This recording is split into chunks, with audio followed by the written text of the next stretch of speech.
Well, Governor Parsons, it's an honor to have you here with us. And I want to start out with some questions related specifically to Missouri One Start.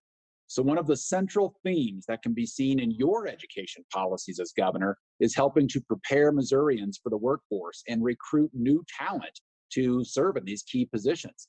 Since 2019, when you really started Missouri One Start, the state has been able to create more than 700 programs to help find new employees, along with providing 76,000 workers with job training. So, how have these programs increased job opportunities for Missouri residents? Well, I think number one, our whole goal when I became governor was the two things that we talked about was workforce development and infrastructure. And how do you grow your states? Well, there's no question you have to give people an opportunity and you have to give them through and you got to work through the education institutions to be able to meet that goal. So when we went out and did the One Start actually has over 100,000 participants in it right now. So I get to update my file a little bit as you said that. So that's good. But we knew we had to be very active in making sure that we were preparing for the workforce of tomorrow. If you want to retain businesses and if you want to bring businesses to your state, and when you got to compete with 50 other states every day, you've got to make sure you are doing something to build that workforce of tomorrow, besides just talk about it. And you actually have to deliver those services. So when you team up with over 700 companies in the state of Missouri, and all of a sudden you're reaching 100,000 people, the message is getting out that Missouri is aggressive at trying to build a workforce, and that's what businesses want to know. And they want to make sure you get qualified employees out How has it specifically helped employers, as you're talking about, really find talent? I mean, we know that there is an increasingly competitive applicant pool that you're recruiting from, and sometimes geography isn't mattering as much depending on what kind of job it is. So, how has Missouri One helped employers? there. Yeah, I think number one, we make sure that we're trying to reach out to all kids in the education arena all across our state. So, from being from Missouri, you've got St. Louis and Kansas City, your two big hubs on the edge of the states, but you've got a vast amount of small towns, small schools, medium-sized schools. And how do you start teaming those companies up with those schools? Number one, to retain those kids that's in your state, to give them an opportunity to say, okay, hey, if you live in southeast Missouri, in the boot heel of our state, do you know you have an opportunity with Boeing, for example? And how would you like to go there and go through their training? And you team up with those businesses, and then you get the employees that are out there to say that maybe you've been in the workforce for some time, but you need to up your skills or you need to get in there that special training. So we're now helping the companies develop that criteria and that training specifically for them. And so it's a beneficial to them and it's a beneficial to the employee that we're trying to get in the workforce. So, in your state of the state this year in 2022, and I know it because I listened to it, because at the Education Commission of the States, we review every governor's state of the state and then put together a report on trends. But you really focused on fast track workforce incentive grants. And for those who might not be aware, would you be able to provide some background on this specific program and what aspects of it you like the most? Yeah, you know what? I think fast track's almost a second chance for a lot of people. And we all know somebody that kind of falls in this arena. But we get out of high school, everybody goes to high school, you get out of high school, a lot of people will start college. And for whatever reason, you may not finish college, you may start a family, you may have kids, you may start in a job to try to make ends meet. And I think all of a sudden you realize at about 25 years old, what we do 25 years old, we say, if you want to come back now that you've matured a little bit, and all of a sudden you want to get back in the game as far as go to a trade school, a community college, a university, and you want to move up, per se, in that work arena for a better job, in a high demand job, we're going to take you back. The state's going to pay for that education for you and get you lined up with what it is you want to do. So we didn't know how that would turn out. It's a brand new program in the state of Missouri when I first became governor. But I felt like I just knew a lot of people personally that way. I knew the education community knew a lot. We had a lot of friends, for whatever reason, just didn't finish their degrees. So we kind of set this program up to do it. So COVID-19 hits, and we're trying to figure out, okay, does this program really work? How did it work through this? So a couple of interesting things I want to share with you and the listeners. So 70% of the people that used the fast track program were women, and 50% had went in the healthcare industry. So that becomes just a huge plus for us that we didn't understand that, didn't have all that data during COVID. But all of those things really played out to the strength of what we needed. So we're expanding that this year. Again, putting money behind it, trying to get people back to up those skills. It's been very popular with the universities, community college, and trade schools, and then just for the individuals themselves. And I think in the state, you mentioned the state, we had a couple of recipients that had went through the fast track program and got to hear firsthand from there. And as a governor, just to touch somebody's life like that's a pretty special moment of us all doing the right things to build up the workforce again. Yeah, you had also mentioned in that speech with Fast Track that 50% of the participants in 2021 were first generation college students. So a big change just generationally. Can you talk about any conclusions or ideas you have on why that this grant program has grown so much so quickly? I think again, going out there and showing us a model that people are a little bit more mature and they realize how important the education is, or the training is, or the community college, whatever the skills are. I mean, you go into the workforce at 18, 19 years old, you're trying to get by with raising a family or just getting in the workforce. But then all of a sudden you look around and said, you know what? If I had a little bit more training, or if I had a little bit more education, I could do a lot of these jobs I've run across, or people that I know that say, hey, I could do that job too. And really, it's a matter of, you can't afford to go back to college. You can't afford to go back to a community college. What we really did is just got that barrier out of the way and said, okay, we want to help you get there, and we're going to help you financially get that done. And it's just been a tremendous successful program. And we hope it's a model program for a lot of the states. I know we get a lot of calls on it all the time. Well, we've highlighted it here at the Education Commission of the states. And I know you talked about healthcare as being one of the key areas that people have gone into for some of this training. Are there other types of careers that recipients are entering once they complete the academic side? And are these really high demand fields in Missouri or across the country that could be scalable in other states? Yeah, I don't think there's any question that we've really developed what are those high demand jobs are and identified them. We all know the demand in healthcare. I mean, everybody pretty well knows that. But in cybersecurity, in IT arena, when you look at just some of the fundamentals that we have in this state, how important all those jobs are now, and what it takes to have a set of skills for that, whether it's graphic design, you can scroll on down the list, but really making sure that people understand how important that is and why the companies and businesses are buying into what we're doing. And when you get the education community and the private sector on the same page, and government all going in the same direction, I will tell you it's a win. It's a win for the people every day out there to be able to do that. So again, it's a combination of selling it, as governor, and you mentioned Margie, and man, what a fantastic job that lady's done for me. And I just have the greatest deal of respect for her in a difficult time she's went through. All of you have on the education ring.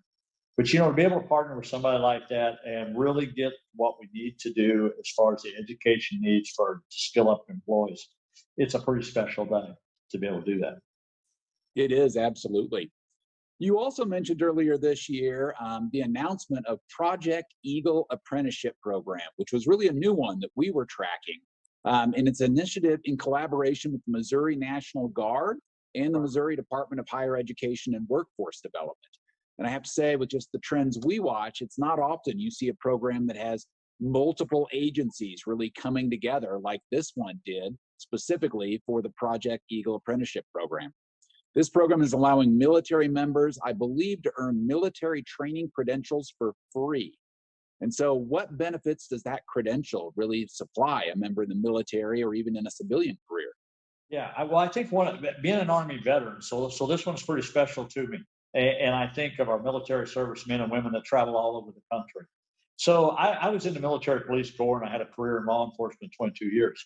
So I had some of the best training in law enforcement that you could possibly have. So when I got to be governor of the state of Missouri, I looked at my National Guard, my military service members. Most people, whether they're in IT, whether they're in security, whether they're intelligence divisions or the military and everything, has had more training probably than the private sector in some areas. So we wanted to be able to capitalize on that and say, okay, look, you can verify that you've had all this training and all these skills. We want you to be able to help in the workforce. We want you to help train. We want you to fill jobs on multiple fronts. And we found out how successful that was and how many people were qualified in the military to continue and to share that education and that expertise they had. So we started that program, and it's been nothing successful for everybody. And I think the other thing, when you look the shortage of what we have, just in the work sector, it's another thing you can fill the gap. These men and women are more than willing to go out there and work in the private sector. And again, it's a win-win situation for both for our servicemen and women and for the private sector. Are there other steps or programs Missouri has looked at to really help service members in a transition from a military to a civilian life? Sometimes that's a big transition, and I know when there's state programs, that's an easier way for them to look at options. Yeah, the biggest problem you'll have as the states would go as governors is the reciprocity. You got to make sure that when somebody comes into your state, and if they're a nurse, for example, we'll take that. If you've been a nurse for 20 years in another state, you need to be able to come across those state lines and be a nurse in these states. And I think just a little bit of a common sense approach of making sure what those qualifications are that we recognize. If you want to be a teacher and you've been teaching and that's what your career path is, and we've got openings, well, we want you to be able to teach when you come here, to be able to help around those military installations. So there's a lot of things you can really work with the military to do. And I think the other thing is you got to market. I'm a big fan of trying to keep military families here in the state of Missouri. So I got to make sure that they know what opportunities that the service member has, but also what their families have. What's it like for the wife to work here or the husband to work here, and how are you going to educate your kids? So it's a combination of all the above, but we focus a lot of resources on the military because they're just they're a great opportunity for us as a state to be able to try to keep them here and utilize their skills. So along with some of the career training programs you've talked about and created that really make it possible, can you talk a little bit about how you're working to make it affordable for students to attend higher education programs? I know that there's additional resources that are usually needed. In this past session, the Missouri General Assembly approved 17 different proposals that you signed that would fund innovative higher education programs. It was a little over $20 million in additional investments. While all of these programs are kind of amazing, has there been any specific, I think your state calls it Mo Excel grant recipient or program that you really highlight a lot? Right. Yeah. Well, I think anything we're trying to make sure that we get a lot of scholarships that are out there, and we give an opportunity for people to, again, to go into that career field. And when you look at Missouri Excels, it's just what it says. We're trying to excel somebody and give them the opportunities to do that. But there's a lot of moving parts to that. It's one thing to give the scholarships away, which we like to be able to high school kids to be able to get those high school, to get them on the right path. But we also want to look again at those people that probably got kind of trapped in the workforce arena. How do you give them the abilities to skill up and to be able to train and to move forward? And I think that's what Missouri Excels does. I also will tell you a big piece of keeping people in the workforce and keeping them in a classroom setting is the daycare side of it. That you've got to be able to provide the daycare side of this. I'm telling you, it's one of the largest investments we made in the state. And it doesn't matter whether it's in education, whether you're in the private sector, family, that is one of the biggest obstacles for people to continue their education or to increase that is making sure we got the daycare that we can provide to do that. So that's a pretty big deal for us here in the state. And we know now it's working every day. Yeah, well, and you're trying to find what are those additional assets that you're providing to potential employees that make it worth them to make some of those changes. One of the areas we've seen a lot with states is just trying to figure out with the pandemic hitting, how do you make broadband investments to open up your state in different ways? And that's an important thing for workforce development, but it's also important in trying to figure out how do you connect Americans with career and educational opportunities. I think it was 21 or maybe this last year, you announced you would use a lot of the American Rescue Plan funds to really invest in broadband in Missouri. And how has that worked? Yeah, well, first of all, you got to make that part of your infrastructure package.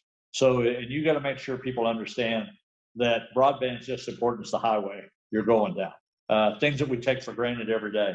But if you don't have the broadband capability, the internet capability to compete in today's world, whether it's from a business standard or whether it's to an education side of it, as we well seen through COVID, what the effect of that was.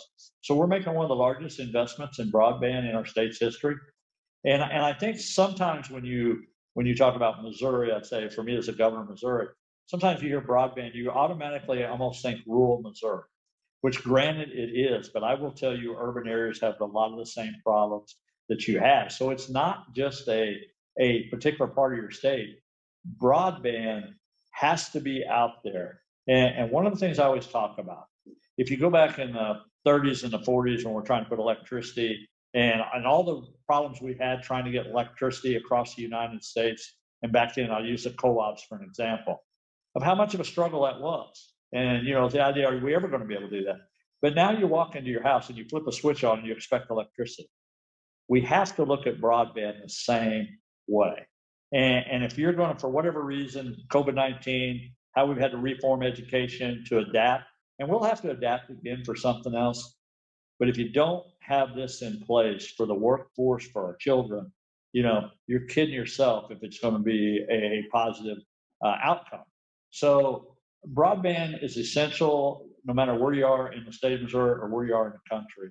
And I think we're well on our way in Missouri, making one of the largest investments to make sure we got people that have it. And I don't mean just have it. I mean high speed, where it's productive and you can do things on it. So that's important to us. So you talk about broadband being as important as highways, if you will, on infrastructure. Where do you see broadband access in Missouri being in the next, I don't know, 5 or 10 years? Because I mean, even highway plans are long-term plans, and so I'm guessing yours is similar. Where do you see Missouri? Yeah, I think anytime you look at broadband, when you're talking about what are you really going to do for the future, and a great point you brought up, it's not about just a one-time deal that you can fix it, because broadband we know is going to change. So what does it look like 5 years from now? What does it look like 10 years? How are you even going to maybe deliver that service? Because the way we know broadband today may change. So one of the things I think you have to do is you always have to be looking in a forward view of how you're going to change. So because of what we're doing today, I think we have to make sure that people involved in the broadband understand that this is going to change. And the things that we're putting in today, 3 years from now, as you well know in this arena, could be outdated. And here you go doing something else. So I think one, you got to be smart and prepare for that. But I think right now you got to be full steam ahead. You got to lay the foundation, what I would call the foundation for broadband, and then we work out from there. But I think a good point you made. You got to be thinking 5 years out. This is not a 1 year deal or a 2 year deal just because you got a lot of money. We're going to put a lot of broadband. It's what is it your service you're going to provide, who you're going to provide it to, and how quick is it going to get there? Again, all those things need to be mapped out so people know exactly what's going to happen too. And we're trying our best to deliver that in Missouri. So, Governor, it's an election year. You're one of the governors who is not having an election right now this year, but we have 36 governor's races taking place across the country. So, reflecting on your accomplishments and lessons learned, what is one lever of change that you would recommend every aspiring education governor should work towards to better connect their education system to employability? Yeah, I think the most important thing to do is, first of all, you got to work with the education community. If you go in there trying to feel like my way is the right way, because one system don't fit all. There's different modes of education we got to do, and we got to understand it's okay for different versions of education. For our state, public education is just crucial for our state. We got so many small schools and small communities that the school is the hub of that community. I think if I was telling the governor when they first come in, I would reevaluate my education departments. I'd see what you do right, what you do wrong, and I'd be figuring out how do I help them become better. And I think if you go in with that attitude, just like me and Margie work together all the time, doesn't necessarily mean we have to agree on every issue, but it's how do you come out and what's the best thing for the students? What's the best thing for the teachers? And what's the best thing for the future? I think that's the advice I would give a governor coming in. And try to stay away from agendas. I've been very fortunate in my career to be able to have I want to say I always earned this gray hair that I have. But the truth of it is you've got to work with people to make things better. And that's what I focus on every day. All the things that occur, the gratitude and all the things will come someday. But I'm going to tell you the best thing I ever did when I first became governor is I sit down with the education community. I sit down with the universities, community colleges, and the private sector and says, how do we do this better, and how can we all be on the same page? And I would tell any governor to walk in and do that, and walk in there with an open mind of how you do it. Well, Governor Parsons, it's been an honor to have a chance to interview you and to get your perspective on not only some of the amazing things that are happening in Missouri, but some of the policies with workforce and education and broadband and connectivity that are scalable in other states. So thank you so much for sharing your time with us for the Reagan Institute Summit on Education. And best of luck as you continue in 2022 in Missouri. All right. Thank you. I appreciate being on today. Thank you.